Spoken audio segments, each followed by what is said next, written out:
శుభమస్తు అవిఘ్నమస్తు సంతాన ప్రాప్తిరస్తు ఆశీర్వదిస్తూ. ఎస్ శ్రీధర్ రెడ్డి గారు మాట్లాడతారు సార్. అందరికీ నమస్తే. ఒక ఒక నిజాయితీ సినిమా చేశాము, మంచి entertainer. So we did our best. ఇంకొక 3 డేస్లో రిలీజ్ అవుతుంది. Thank you sir, Lagadapati Sridhar sir, మీరు వచ్చారు and you watch the movie, you loved it. That gave us lot of energy. PVS Ravi అన్న, లాడ్ ఆఫ్ ఎనర్జీ యాక్చువల్గా. Thank you so much. So అంతే అంటే ఒక చిన్న సినిమా తీసిన తర్వాత మనం ఇంతకంటే ఏం చెప్పలేం. అంటే థియేటర్ రిలీజ్ అయిన తర్వాత యూనో ప్రేక్షకులకు నచ్చితే definitely it is going to go places. అంటే కంటెంట్ బేస్డ్ స్మాల్ మూవీస్కు ఇప్పుడు అందరూ ఇష్టపడుతున్నారు. అలానే సంతాన ప్రాప్తిరస్తు కూడా November 14th ఇష్టపడతారని నేను అనుకుంటున్నాను.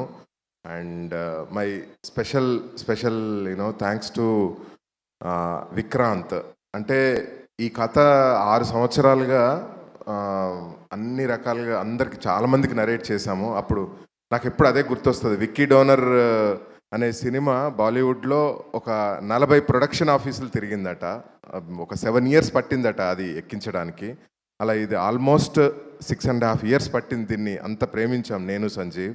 So finally we got Vikrant. ఈ బోల్డ్ సబ్జెక్ట్ చేయడానికి ముందుకు రాలేదు మన హీరోలు, బట్ విక్రాంత్ కేమ్ ఫార్వర్డ్. నాకు నిజంగా అంటే ఆ బోల్డ్నెస్ ఒక ఆర్టిస్ట్కు చాలా ముందుకు తీసుకెళ్తుందని నేను బలంగా నమ్ముతున్నాను బ్రదర్. నువ్వు ఐఎమ్ షూర్ నీకు ముందు వచ్చే కథలు నేను స్ట్రాంగ్గా ఫీల్ అవుతున్నా, you will be Ayushmann Khurrana of Tollywood. So for sure about it. So really అంటే ఈరోజు నిన్ను ఎందుకు తలుచుకుంటున్నాను అంటే స్ట్రాంగ్గా అంటే ఐ నో ఎందుకు ఇన్ని రోజులు మేము పోరాటం చేశాము ఈ కథ కోసం. But you know you loved it and you accepted to do this cinema. Thank you so much. Chandini, thank you so much. You did fantastic job. And thanks Sanjeev, amazing. So thanks to entire, my cast and crew. Thank you. Thank you so much, sir. Wishing you all the very best. And Hari Prasad Reddy, sir. So